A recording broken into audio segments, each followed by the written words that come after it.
The morning air was cool and fresh when the children gathered at the old wooden dock by the lake. The water was calm, shining like a giant mirror under the soft sunlight. A small, colorful fishing boat floated gently near the edge, tied with a thick rope. It wasn't a big boat, but to the kids, it looked like a ship ready for a grand adventure. "Today is the fishing boat challenge," Grandpa Joe announced with a wide smile. He held a tiny silver bell in his hand, and when he rang it, it made a clear, happy sound that echoed across the water. "The challenge is simple," he said. "You must work together, keep the boat steady, and try to catch a fish. But remember, the real challenge is how well you cooperate." Liam was the first to step into the boat.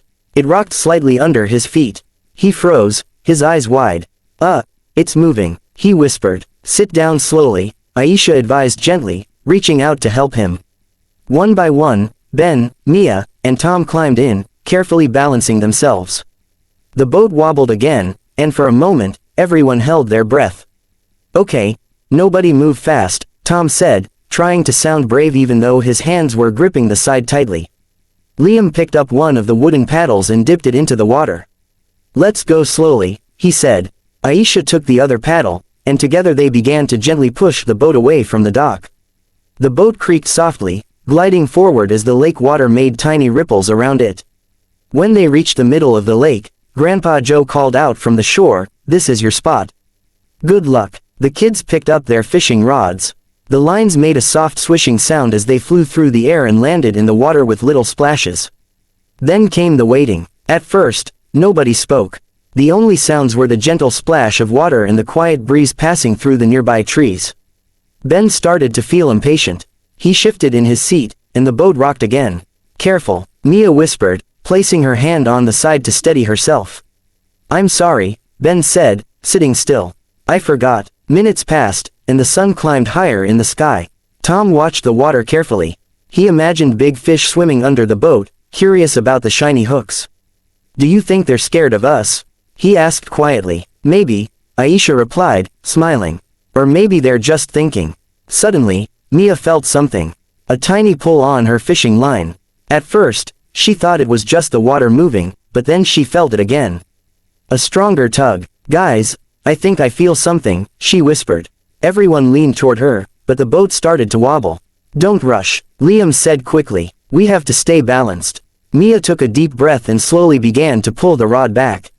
The line tightened, and the water started to ripple. A small, silver fish appeared near the surface, splashing and twisting in the sunlight. "I caught one," Mia said, her voice full of excitement but also a little shaky. The kids wanted to shout and jump, but they remembered the boat. Instead, they squeezed each other's hands and smiled as quietly as they could. "Be gentle," Aisha said. "Don't hurt it." Mia carefully brought the fish closer. She looked at its tiny, shining scales and round, surprised eyes. For a moment, she felt a strange feeling in her heart. It wasn't just happiness, it was something softer. She slowly lowered the fish back into the water. The fish flicked its tail and disappeared with a tiny splash. Ben looked surprised. "Why did you let it go?" Mia smiled. "Because the challenge wasn't really about catching fish," she said softly. "It was about learning how to work together and be kind." From the shore, Grandpa Joe had been watching everything. He rang his tiny bell again, and the sound floated across the lake like music. "You passed the challenge," he called out happily. The kids laughed in surprise and relief. On their way back, they paddled together, this time feeling brave and calm. The boat no longer felt scary. It felt like a friend. When they reached the dock and stepped back onto solid wood, the sun felt warmer, the sky looked brighter, and the lake seemed to smile at them. They didn't win a fish that day, but they won something even better, a memory they would keep in their hearts forever.